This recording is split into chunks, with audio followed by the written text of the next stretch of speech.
Thank you. A day-long trial handed a legal victory to the embattled State Board of Corrections in its power struggle with the governor's office. Yeah, it's the latest skirmish between State Prison Secretary Joe Porfiry, who wants to expand the number of prison beds, and the board, who says there aren't enough guards or space to safely do it right now. THV 11 Sarah Horbakowitz sat through the trial, and that ended with a win for the board for now.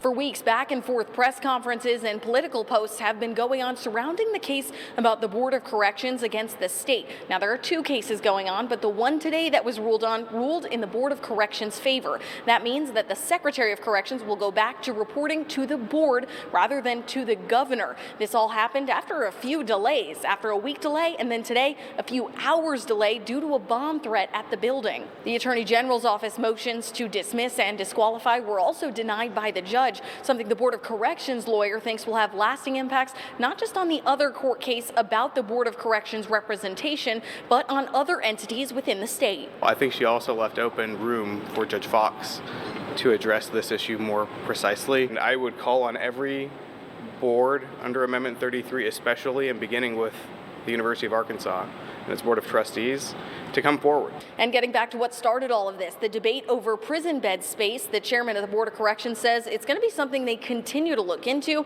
but want to make sure they can do safely. As for the employment status of the Secretary of Corrections, that's going to be something the chairman expects to discuss in a future meeting. For now, reporting in Little Rock, Sarah Horbakowitz, THV 11 News.